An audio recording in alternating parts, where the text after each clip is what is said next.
achou aí, vê se tem alguém que está sem Bíblia e compartilhe a palavra de Deus com essa pessoa, meus irmãos. Não deixe ninguém sem a Bíblia. Pastor, eu não tenho uma Bíblia. Pastor, não tenho uma Bíblia, não comprei ainda, não tenho condição. Me procura depois do culto, ou o pastor Eduardo, ou a irmã Hilda, nós vamos dar uma Bíblia para você. Se não tiver aí hoje, nós vamos dar outro dia. Tá bom, queridos? Ah, pastor, eu tenho, mas a minha tá tão velhinha, eu vou pedir outra. Vigia, irmão. Tá na sua. É a sua, irmão. Eu já falo porque tem gente que é assim. Nós estamos aonde, irmão? No Brasil, né? Glória a Deus, mas aqui a gente só tem convertido. Dá glória aí, irmão. Ixi, só 60%. Dá glória aí, irmão. Ageu capítulo 1. Quem achou, diga glória a Deus. Quem não achou, diga Escola Bíblica Dominical. Às quartas-feiras. Começa às 19h30. E nós estamos estudando intimidade com Deus. Está faltando você e sua família. Então venha, tá bom? Ageu capítulo 1. Você vai colocar o seu olhinho na Bíblia enquanto eu leio. Diz assim o texto bíblico, irmãos. No ano 2º do rei Dario, no 6º mês, no 1º dia do mês, veio a palavra do Senhor pelo ministério do profeta Ageu a Zorobabel, filho de Salatiel, príncipe de Judá, e a Josué, algumas traduções de Josuá, filho de Josadaque, o sumo sacerdote, dizendo: assim fala o Senhor dos exércitos, dizendo: este povo diz, não veio ainda o tempo em que a casa do Senhor deve ser edificada. Veio, pois, a palavra do Senhor pelo ministério do profeta Ageu, dizendo: é para vós tempo de habitardes nas vossas casas estucadas. Algumas traduções vai dizer apaineladas. E esta casa há de ficar deserta. Ora, pois, assim diz o Senhor dos exércitos: aplicai o vosso coração aos vossos caminhos. Feche seus olhos comigo, por gentileza, amado. Eu quero orar com você mais uma vez. Pai, estamos aqui diante da sua palavra e diante da sua glória, Senhor, neste dia que o Senhor preparou para que estivéssemos aqui. Queremos exaltar o teu nome, queremos glorificar o teu nome, queremos bendizer o teu nome, Senhor, porque se estamos aqui é por causa do Senhor, é por causa da sua bondosa mão que estamos aqui, Senhor. E eu quero, no nome de Jesus, orar agora, Senhor, e pedir que esta palavra que o Senhor ministrou ao meu coração, Senhor, possa também, Senhor, frutificar, multiplicar os frutos em cada coração aqui nesta manhã, para a glória do teu nome, Senhor. No nome de Jesus, que pessoas saiam daqui renovadas pela sua palavra, que saiam daqui pensando a respeito daquilo que o Senhor está falando com elas, e que possam tomar atitudes, ó Deus, segundo a sua palavra, segundo a sua direção nesta manhã. Então, Deus, no nome de Jesus, como um canal do Senhor, eu sou apenas o instrumento do Senhor. Me usa na vontade do teu Espírito, Senhor, e na direção da sua palavra, para ministrar aos corações aquilo que vem do seu trono, aquilo que está no seu coração. Oh, meu Pai, no nome de Jesus, leva cativo nesse momento todo pensamento, Pai, contrário, tudo aquilo que não provém do Senhor, que possamos estar atentos à sua palavra, no nome de Jesus, no nome de Jesus, amém, e graças a Deus. Meus irmãos, eu já tive a oportunidade de pregar essa palavra, me lembro aqui na sede pelo menos uma vez, e Deus, Ele falou comigo a respeito dessa mensagem durante essa semana, e eu venho orando e venho conversando com o Senhor a respeito disso. Nós vemos aqui uma situação difícil, uma situação caótica em que Israel estava vivendo. Primeiro, através das profecias enviadas por Deus a Jeremias, Deus diz ao povo: olha, vocês precisam parar de adorar outros deuses, Vocês precisam se voltar ao Senhor dos exércitos. Vocês precisam parar de oferecer incenso a Baal. E vocês precisam se voltar a Deus. Porque se vocês não fizerem isso, há uma sentença de Deus para Israel. Israel vai ser invadida pelos caldeus. A cidade vai ser saqueada, sitiada. E vai vir a provação. Vocês vão ser levados para o exílio.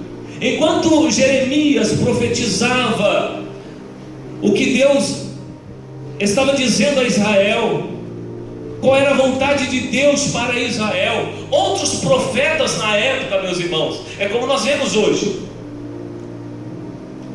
Outros profetas na época, que não eram enviados por Deus, falavam ao contrário para os reis, e dizia: não, Deus está com vocês, a bênção de Deus, a graça de Deus está com vocês, Deus vai multiplicar as suas fazendas, as suas plantações. E Jeremias era muito perseguido. Por quê? Porque quando o rei chamava ele e falava: fale a mim o que Deus está dizendo, qual é a palavra de Deus para mim? E Jeremias disse assim: não mudou nada, rei. O povo precisa se converter, o Senhor precisa se voltar a Deus de todo o seu coração, porque senão a cidade vai ser sitiada, invadida pelos caldeus, saqueada.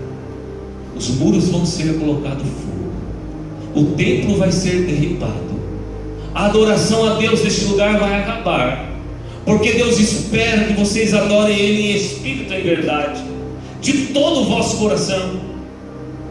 E aconteceu, meus irmãos. O povo não deu ouvido à voz de Deus, não a Jeremias, mas Jeremias era apenas o porta-voz de Deus.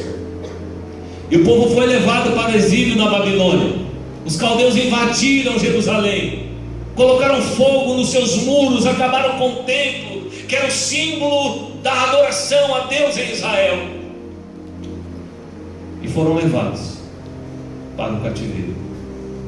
E quando chegaram no cativeiro, novamente outros profetas mentirosos: não, é só durante um tempo que vocês vão ficar aqui, fica tranquilo, daqui a pouco, daqui um tempinho, vocês vão voltar. E aí Deus levanta os seus profetas e diz assim: não, pode colocar as estacas aí, pode construir as suas famílias aí, pode morar aí, e ore para que tenha paz aí, porque vocês vão ficar aí 70 anos no cativeiro. E o povo agora entende que o mesmo Deus que usou Jeremias lá e que usa Jeremias aqui, os profetas agora na Babilônia, que eles iriam ficar lá durante 70 anos. E eles ficaram lá, irmãos, porque desobedeceram a Deus. O desejo de Deus era renovar a sua aliança com o seu povo, e por esse motivo Deus trouxe a perseguição, o exílio na Babilônia, a prisão, a dor, o sofrimento. E eles ficaram lá 70 anos. Depois de 70 anos, rei Nabucodonosor já havia morrido. Deus levanta um novo rei, agora rei da Pérsia, Ciro, a quem Deus iria usar, como usou, para libertar o povo da escravidão. Então, depois de 70 anos, Deus levanta Ciro. E Ciro, então, a mandado de Deus, pede para que os sacerdotes e 50.000 dos judeus voltem para Israel com um único objetivo. Quando Deus opera, Ele opera, e Ele opera como Ele quer. Não é assim, irmãos? A vontade de Deus era estar próximo do seu povo, e o seu povo o abandonava para adorar outros deuses. Irmãos, Israel estava num momento tão terrível que eles chegavam a ponto de oferecer os seus filhos ao Deus Moloque, oferecer seus filhos queimados a Baal. Pensa como estava o coração de Deus, irmãos.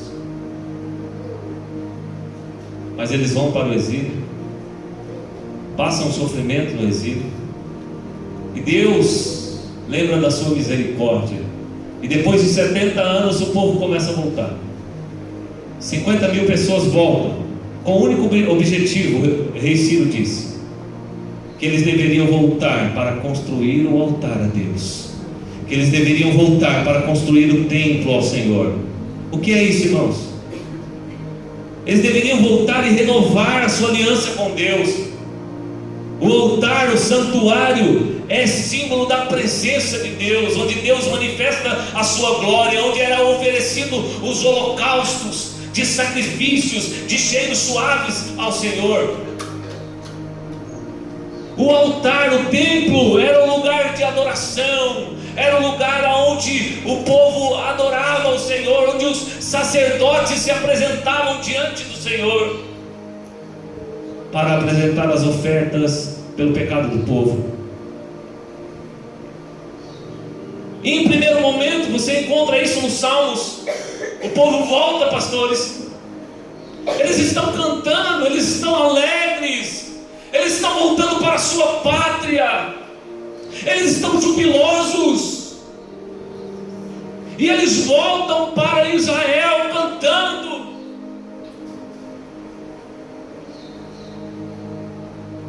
Josué, sumo sacerdote, está junto ao povo.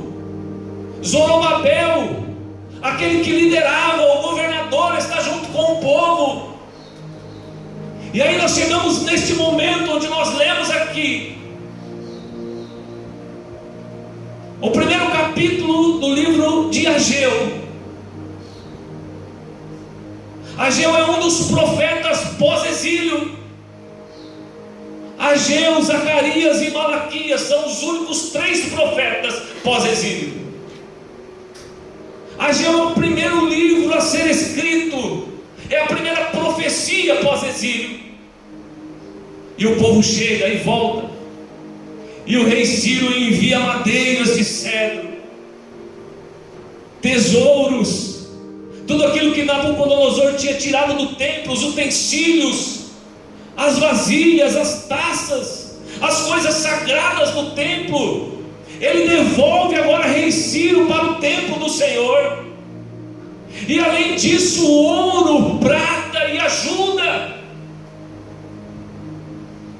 Todos os vizinhos tinham que auxiliar aquela construção.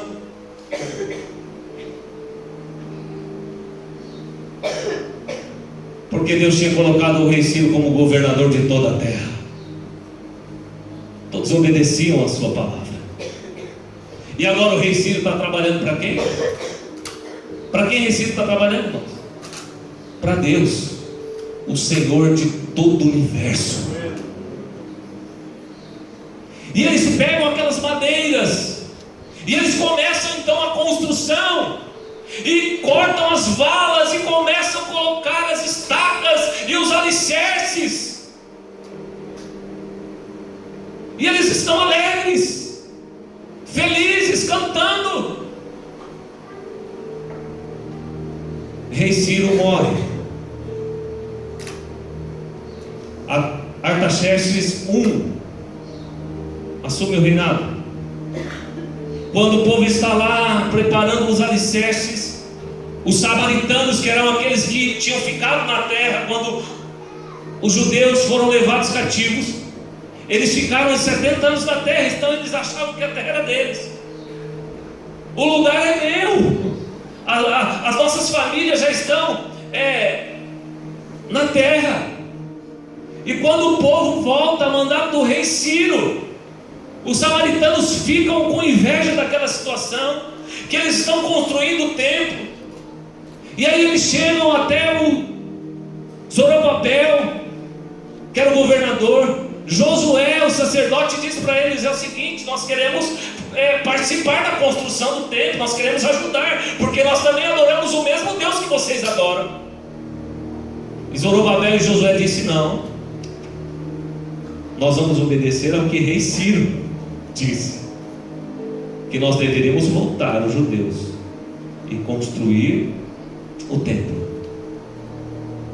E eles ficaram enfurecidos com aquela situação, os samaritanos, e eles tinham muita influência no reino persa, e eles então começaram a planejar, a intentar contra os judeus, contra a construção do templo.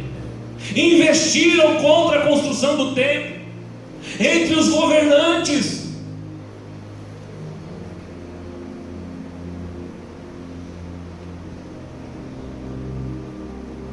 E os governantes persas, juntamente com os samaritanos, chegam até Artaxerxes e diz: sabe esse povo que está construindo o templo, que eles já estão levantando os muros, estão lá os alicerces, esse é um povo rebelde, esse é um povo a quem Nabucodonosor tinha levado cativo, e eles estão crescendo em poder, eles estão fortificando os seus muros, e daqui a pouco eles não vão pagar mais impostos para você. E aí o rei levanta um edito dizendo: para a construção.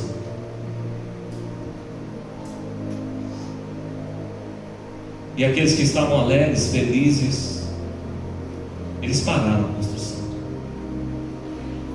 Foram homens armados e obrigaram eles a parar a construção. Eles pararam.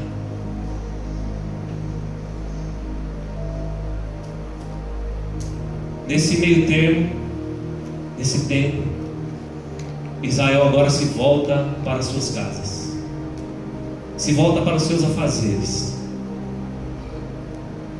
Dá para entender, irmãos? Sim ou não? Dá para entender por que eles voltaram. Por quê? Porque eles não podiam mais construir. Eles não se moveram. Você não vê isso? Eles não se moveram em oração, não levantaram um clamor em Israel, nada disso. O povo estava voltando do cativo, irmãos. Tinha tanta coisa da Babilônia neles, como daqueles que também voltaram do Egito na época. O Egito estava neles, e também os judeus. Havia muita coisa da Babilônia deles, a ponto, irmãos, que um grupo específico de judeus não quiseram voltar para Israel. Eles ficaram na Babilônia, construíram suas famílias, suas casas e uma comunidade judaica dentro da Babilônia, e criaram seus preceitos, que é chamado de primeiro Talmud, lá dentro da Babilônia, porque eles não queriam voltar. Olha como eles estavam apegados à Babilônia, aos confortos, aos prazeres da Babilônia. Israel, então, irmãos, nós chegamos a esse ponto, o Ageu. Israel está agora cuidando das suas casas, estucadas, apaineladas. Eles pegam aquelas madeiras de cedro e eles começam a montar as suas casas lindíssimas. Alguns estudiosos dizem que eram casas luxuosas, com painéis de madeira. E eles estão correndo atrás dos seus comércios. Aqueles que tinham comércios voltaram para Israel, abriram novamente os seus comércios. Aqueles que plantavam, então foram para o plantio, foram para a terra, arar a terra, cuidar da terra. Foram cuidar das suas famílias. Esqueceram-se de Deus, o Senhor. Toda essa história você encontra no livro de Esdras, irmãos. Leia o livro de Esdras, primeiro capítulo, capítulo 6, você vai ver tudo isso que eu estou falando. E eles estão agora cuidando da sua vida, esqueceram do Senhor. Havia sim sacrifício, porque a primeira coisa que eles fizeram quando voltaram foi preparar um altar ao Senhor, de sacrifício, de adoração. Só que eles estavam distantes de Deus, eles estavam preocupados com a vida deles. E Deus envia Ageu, porta-voz de Deus. Assim fala o Senhor, verso 2 dos exércitos, dizendo: este povo diz: não veio ainda o tempo em que a casa do Senhor deve ser edificada. O que eles diziam? Não é que eles não queriam edificar, está entendendo, irmãos? Não é que eles não queriam, é que eles diziam: ainda não veio o tempo, né? Nós tivemos aquele grande problema lá com Artaxerxes, com os samaritanos, então não veio o tempo. Só que nesse período aqui, irmãos, Artaxerxes já tinha morrido. Já se passaram desde o início da construção até esse momento 15 anos. 15 anos do princípio da edificação. E Deus levanta Ageu e diz: esse povo diz que ainda não chegou o tempo de edificar a casa do Senhor.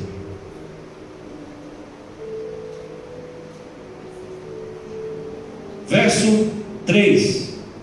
Eu falei o 3, mas era o 2, agora é o 3.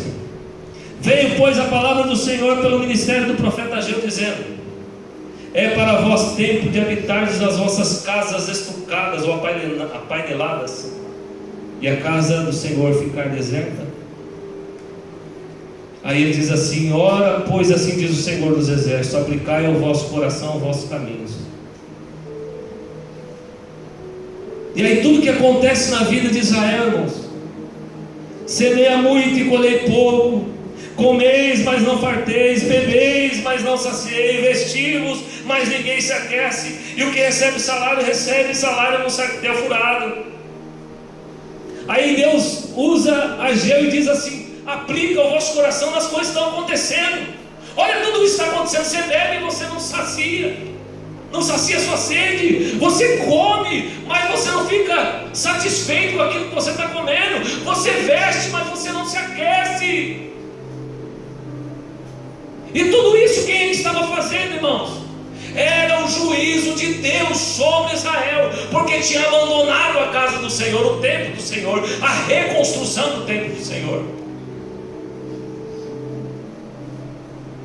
Assim diz o Senhor, verso 7 dos exércitos: aplicai o vosso coração aos vossos caminhos. E aí ele diz: subi ao monte e trazei madeira, de edificar a casa, e dela me agradarei, e eu serei glorificado, diz o Senhor. Aleluia. Esse monte aqui, irmãos, é o Monte Líbano. Monte Líbano, as melhores madeiras especiais estavam nesse monte. E Deus usa o profeta e diz: vamos lá e pega tudo que é especial para a minha casa, e coloca tudo que é de bom na minha casa, e dela eu me alegrarei e serei glorificado, diz o Senhor. Por que ele seria glorificado, irmãos? Primeiro, por causa de Israel. Segundo, por causa das nações que viriam aquilo que Deus fez, mesmo o povo ter ido para o exílio. O povo volta, Deus faz com que eles edifiquem o templo, e o nome do Deus de Israel seria glorificado por todas as nações. No livro de Esdras você entende isso, e ele diz mais que os povos trariam presentes e dádivas ao Deus de Israel. E aos gentios, aqueles que estavam de passagem em Israel, eles reconheceriam o Deus de Israel. Por isso que o nome dele seria glorificado.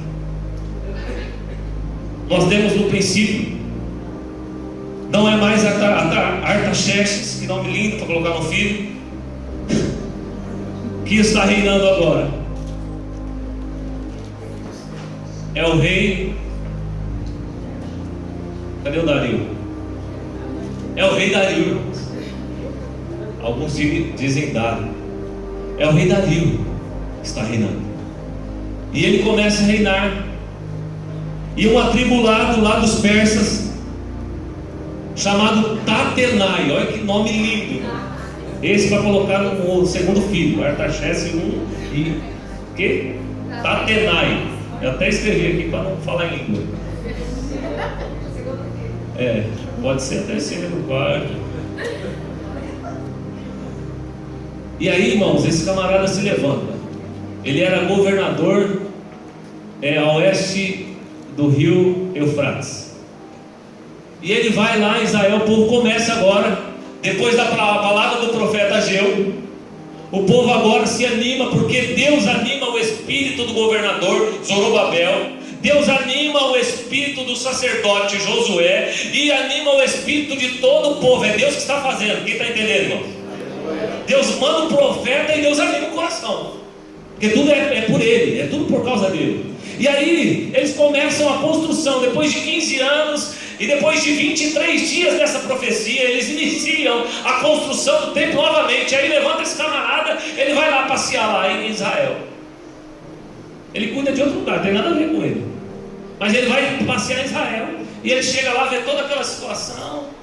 Estão construindo. Ele pergunta: quem foi que mandou vocês construir? Entendi. E o governador Josué, sacerdote, diz o seguinte: nós estamos fazendo isso por causa do rei Ciro.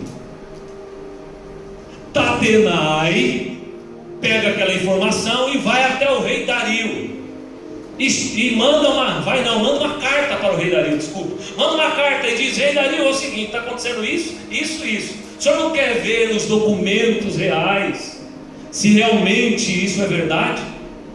Aí o rei Dario puxa todos os documentos em uma das regiões que estão esses documentos, e aí ele começa a ver toda aquela situação que Deus havia levantado o rei Ciro. Quem lembra do rei Ciro? Quem está comigo aí dá uma glória? Deus havia levantado o rei Ciro e dado essa ordem. Aí ele coloca a ordem. Aí ele manda outra carta para Tatenai e diz assim: se afastem da edificação do templo. Quem pode dar uma glória aí, irmão? Se afastem da edificação do templo, porque está colocado um título que o povo pode edificar o templo, a cidade e os muros e tudo que o povo precisar. Agora Tatenai não gostou muito. Vocês vão ajudar, vocês vão fornecer, e todos os povos na circunvizinhança vão ajudar, vão fortalecer, vão dar madeira, vão dar ouro, vão dar prata, e o templo será edificado. E se alguém se opor, presta atenção, se alguém se opor, vocês vão arrancar uma madeira da casa dessa pessoa que se opor, e você vai atravessar o corpo dessa pessoa com essa madeira e vai colocar na estaca para todo mundo ver o que vai acontecer com aqueles que se opõem à obra de Deus. E além disso, você vai entulhar toda a sua casa, destruir, entulhar, vai virar um lixo a casa dessa pessoa. E o povo então se alegrou com a palavra e terminaram a construção do templo. O objetivo era santificar o povo através da palavra de Deus, através da lei do Senhor, através dos estatutos do Senhor. E o povo se coloca a buscar ao Senhor e entregar o seu coração ao Senhor. Pastor, eu entendi tudo até aqui. Estou tomando bastante tempo, né? Eu entendi o que estava acontecendo. Eu entendi das perseguições, primeiro os samaritanos, depois os príncipes da Pérsia ou Persa. E o que isso tem a ver conosco? Nós vamos fazer algumas aplicações, irmãos, na nossa vida hoje. Outra hora nós estávamos na Babilônia também. Nós estávamos na Babilônia. Sabe por que nós estávamos na Babilônia? Por causa da queda de Adão, por causa do pecado. Nós estávamos na Babilônia. longe de Deus, exilados por causa do nosso pecado. A Babilônia é um tipo de mundo, a Babilônia é um tipo de Egito, e nós estávamos na Babilônia.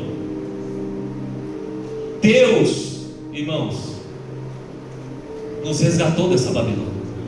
Mas lá, irmãos, nós também éramos perseguidos por Nabucodonosor, que é um tipo de faraó, que é um tipo de Satanás, e ele perseguia a nossa alma, e ele tentava nos abater. Mas nós fomos também encontrados pelo Senhor Jesus.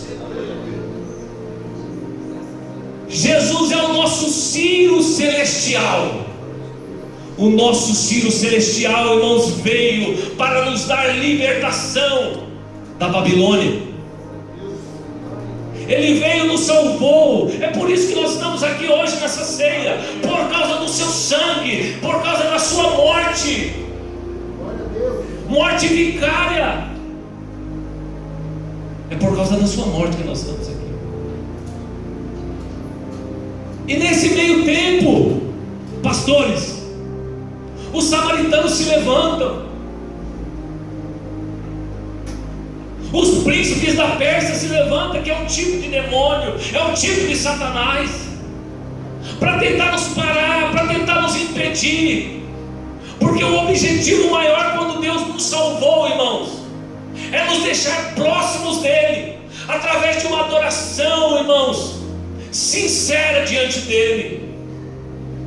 O povo tinha que sair da Babilônia, e a primeira coisa que eles tinham que fazer era preparar um altar de adoração ao Senhor. Nós temos que sair da Babilônia, do mundo, irmãos. Nós saímos por causa de Jesus, e a primeira coisa que Deus espera de nós é que nós o adoremos em espírito e em verdade, é que nós apresentemos os nossos corações a Ele.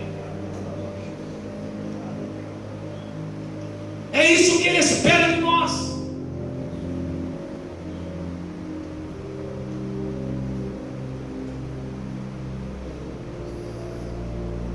Talvez você está passando hoje, irmãos, pelo que Israel passou quando Ageu foi levantado como profeta.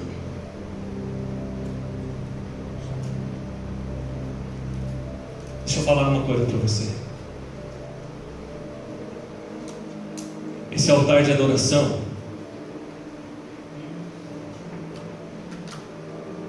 foi plantado dentro de você quando você aceitou Jesus. Quando você levantou a sua mão, quando Ele te resgatou. Atos capítulo 17 vai dizer que Deus não habita mais em templos feitos por mão de homens. Atos capítulo 7 vai dizer a mesma coisa. Deus não habita em templos feitos por mão de homens.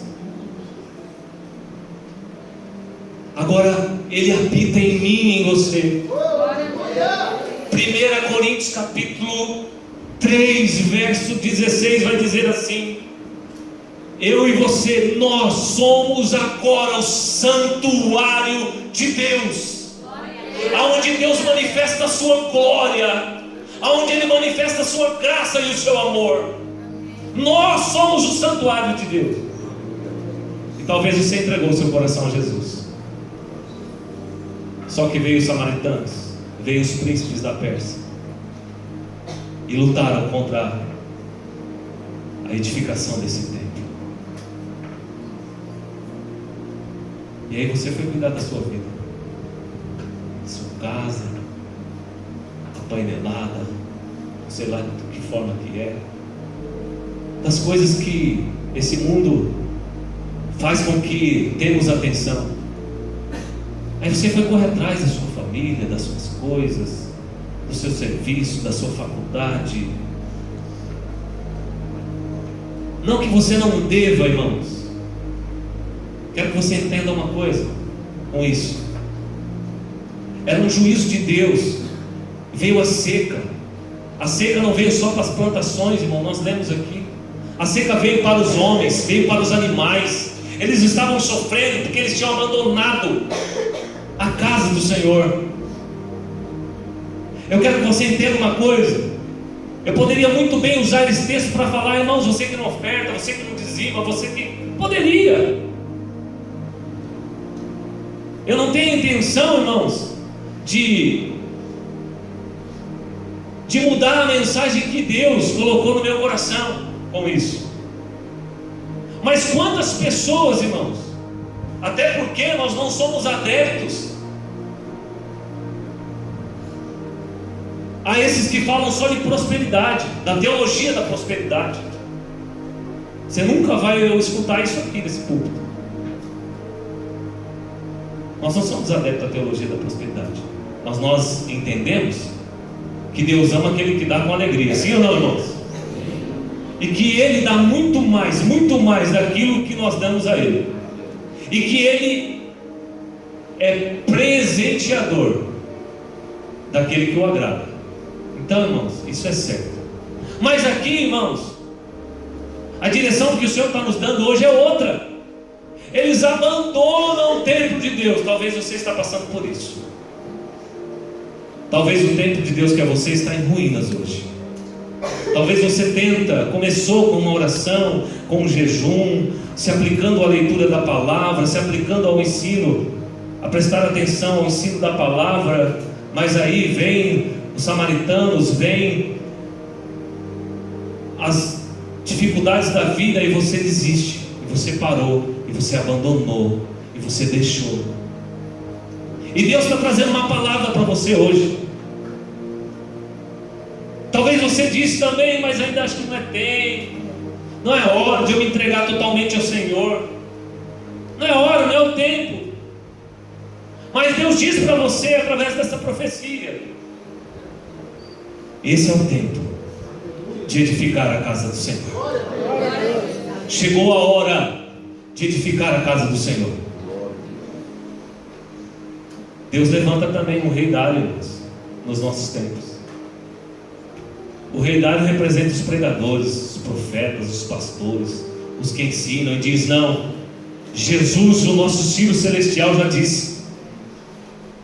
Ele já disse: edifiquem o templo ao Senhor, edifiquem o altar de adoração a Deus. O primeiro objetivo, irmãos, que nós temos que ter quando nós entregamos a nossa vida ao Senhor, é o nosso primeiro trabalho, é a nossa primeira tarefa, é buscar ao Senhor e se santificar ao Senhor, é santificar a nossa vida ao Senhor. Esse é o nosso primeiro trabalho. E como funciona isso, pastor? Você tem que se apegar a Deus, a sua palavra, a sua vontade, se afastar das mazelas deste mundo, irmãos, das investidas do mal contra a nossa vida, e se aplicar em louvor, em adoração, em gratidão, entregar a sua vida ao Senhor, de todo o seu coração, santidade ao Senhor.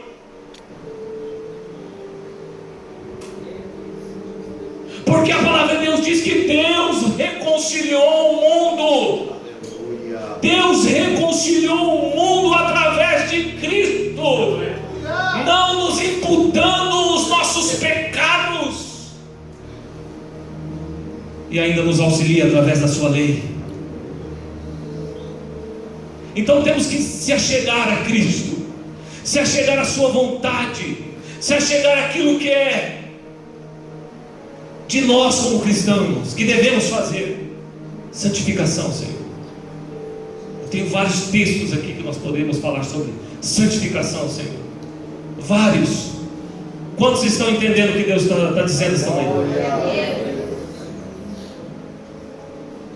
E o segundo trabalho, irmãos, que eu quero fechar esta ministração nesse segundo trabalho, a nossa segunda maior tarefa, que nós temos que pensar um pouco. Eu queria que você refletisse nisso essa manhã. Reflita nisso essa manhã. Primeira tarefa: se santificar ao Senhor. Porque agora não é mais esse templo, irmãos, onde o Senhor quer ver a adoração. É nesse templo, é em você, é dentro de você. Há um altar levantado por Deus dentro de você, e não é mais a arca do concerto que está dentro desse templo aí, mas é algo muito mais precioso. É o Espírito Santo de Deus que Ele deu àqueles que o aceitam. Ei, irmãos, a glória de Deus está dentro de você. A glória de Deus está dentro de você. Nossa segunda maior tarefa: santificação. E através da santificação é a edificação mútua. Diga comigo: é a edificação mútua. O que é isso? Deus falou comigo a respeito desse texto. Eu, como templo, edificando outro templo.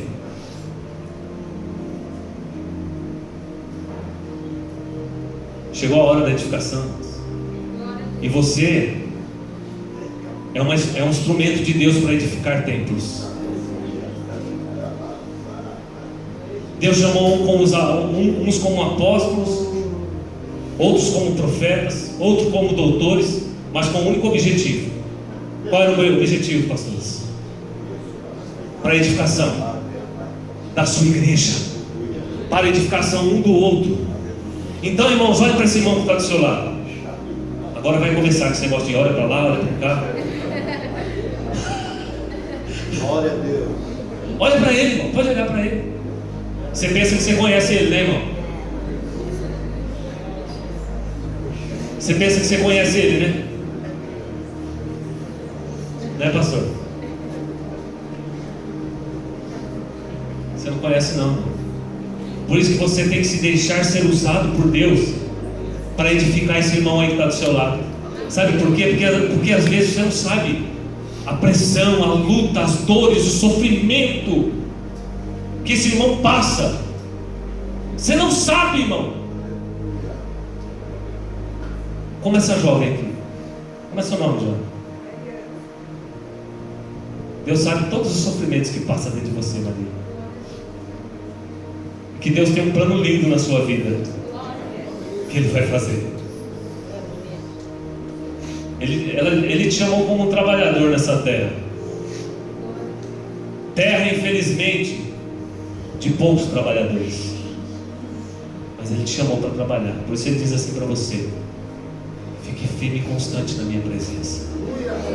Porque todas essas lutas vão ser escola para você, para a minha obra.